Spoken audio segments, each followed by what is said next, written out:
સુરતના ડભોલી વિસ્તારમાં ગ્રાહકો પરેશાન કે જે એસબીઆઈ બેંકની બ્રાન્ચમાં તાંજિયાથી ગ્રાહકો પરેશાન ત્યારે બ્રાન્ચમાં પૂરતો સ્ટાફ હોવાથી જે ગ્રાહકોની લાંબી કતારો જોવા મળી।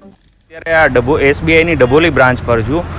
અહીંયાની મેજોરિટી પ્રોબ્લેમ બધા માણસોની એક જ છે કે કોઈ પણ કામ લઈને આવો તમે, પાસબુકની એન્ટ્રીથી માંડીને કેશ ડિપોઝિટથી માંડીને કોઈ પણ કામ હોય તો પહેલાં તો તમને 3 ધક્કા ખાવા પડે અને ત્યારબાદ 3 ધક્કા ખાધે પણ તમારું કામ થતું નથી અને તમે કોઈ પણ જગ્યાએ જાઓ ત્યાં લાઈન જ હશે અને બાકીના કર્મચારીની કમી છે આ લોકો કહે છે। તો ક્રેડિટ કાર્ડમાં ને એવામાં 3-3, 4-4 જણા અત્યારે ટીંગાય છે કે બેહાડી રાખેલા છે, તો એને ટ્રેનિંગ આપીને બીજા કોઈ કામમાં બેસાડો અને જે કામની જરૂર છે એ લોકોને એ કામ કરાવડાવો।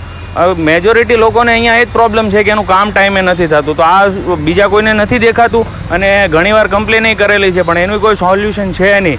તો આ લોકોને એ વસ્તુનું ધ્યાન રાખવું પડે અને જે પ્રોબ્લેમ છે ને એનું સોલ્યુશન આપવું પડે। હું તો 10 વાગ્યાનો ઊભો છું એન્ટ્રી પાડવામાં, એન્ટ્રી નથી પડી, હજી મારે એન્ટ્રી નથી પડી।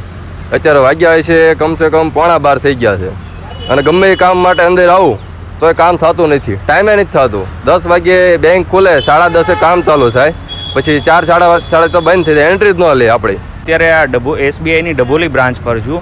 અહીંયાની મેજોરિટી પ્રોબ્લેમ બધા માણસોની એક જ છે કે કોઈ પણ કામ લઈને આવો તમે, પાસબુકની એન્ટ્રીથી માંડીને કેશ ડિપોઝિટથી માંડીને કોઈ પણ કામ હોય તો પહેલાં તો તમને 3 ધક્કા ખાવા પડે અને